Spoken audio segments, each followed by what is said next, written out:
Salam sejahtera buat kalian penonton tayangan ini. Ketemu dengan saya, dengan moto kita, neraca harus seimbang agar pencari keadilan tidak bimbang. Kembali saya ingin membuat tayangan video ini karena adanya beberapa pertanyaan-pertanyaan yang disampaikan ke saya. Saya pikir jawaban ini perlu bagi kita masyarakat. Pertanyaan itu berbunyi begini. Apakah kalau kami orang miskin berperkara dengan orang kaya, apakah negara tidak membantu kami? Apakah negara tidak menyiapkan pengacara buat kami? Saya pikir pertanyaan ini pertanyaan mewakili orang banyak. Jadi bukan saja orang yang bertanya itu sebetulnya, dalam artian bukan orang yang bertanya itu saja yang punya masalah seperti itu. Saya pikir hampir semua kalangan masyarakat menengah ke bawah lah katakan mengalami persoalan itu. Jadi ada orang yang kehidupannya mungkin sangat susah, tetapi harus berhadapan hukum dengan orang yang punya harta, punya kekuasaan, punya mungkin jaringan yang banyak. Nah, itu mungkin yang dimaksud oleh masyarakat tadi tentang apakah kami orang miskin kalau berperkara dengan orang kaya tidak dibela. Nah, karena pertanyaan itu adalah pertanyaan yang menurut kami adalah pertanyaan yang bersifat keperdataan. Karena tadi ada kata orang miskin dan orang kaya. Nah, kayanya ini adalah tentang aset mungkin, tentang properti. Nah, memang untuk perkara perdata tidak ada kewajiban negara untuk menyiapkan seorang pengacara. Kenapa? Karena memang kepentingan pribadi. Jadi kalau perdata itu kan kepentingan pribadi-pribadi antara seorang dengan orang lain atau antara seorang dengan badan hukum. Tetapi sifatnya itu memang kepentingannya pribadi, bukan menyangkut kepentingan umum, bukan menyangkut kepentingan publik. Nah, akan tetapi memang masih bisa dicarikan jalan keluar. Karena kita tahu sekarang ini memang banyak dibentuk atau dibuka posbakum di pengadilan-pengadilan. Posbakum itu artinya atau kepanjangannya pos bantuan hukum.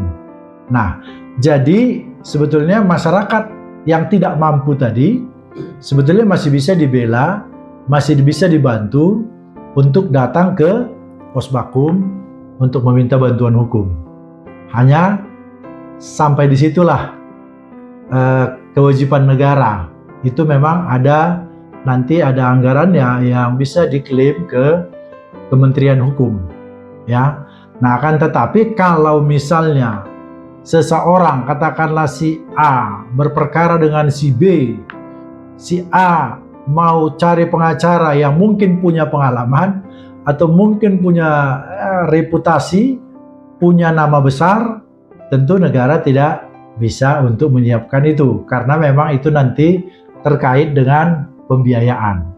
Nah, kalau seseorang ingin memakai pengacara yang sudah punya pengalaman, punya jam terbang yang tinggi, ya tentu itu harus ditanggung oleh si klien, si masyarakat tadi. Nah, tetapi berbeda dengan perkara pidana.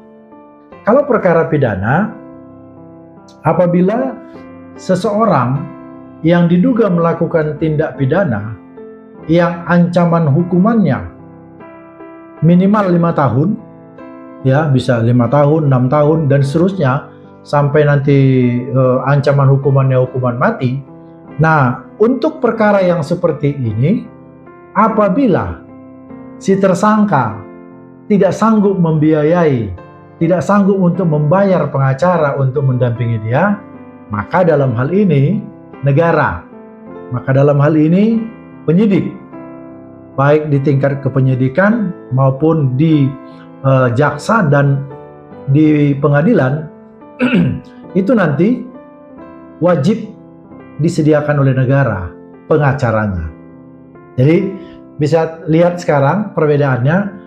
Kalau satu tindak pidana yang disangkakan kepada tersangka itu ancamannya lebih dari 5 tahun, maka penyidik wajib, ingat ini, penyidik wajib menyiapkan pengacara untuk si tersangka tadi yang tidak punya kemampuan secara finansial, secara keuangan, dan ancaman hukumannya di atas 5 tahun. Tapi kalau ancaman hukumannya di bawah 5 tahun, tidak ada pula kewajiban dari negara atau penyidik. Maka memang kembali ya si tersangka yang mencari dan memilih pengacaranya. Jadi sedikit perbedaan itu ya. Nah, kalau tadi perkara perdata itu dia bisa cari sendiri atau mungkin dia pergi ke Posbakum, Pos Bantuan Hukum, untuk meminta dibela secara cuma-cuma. Akan tetapi kalau perkara pidana, kalau ancaman hukumannya di atas 5 tahun dan dia tidak mampu, maka penyidik, dalam hal ini kepolisian, wajib menyiapkan seorang pengacara bagi tersangka. Demikian juga nanti di pengadilan. Pengadilan juga wajib. Kalau bisa saja di kepolisian tidak disiapkan pengacaranya, tapi kalau di pengadilan dia diwajibkan untuk didampingi oleh pengacara. Itu mungkin sedikit penjelasan kami. Terima kasih.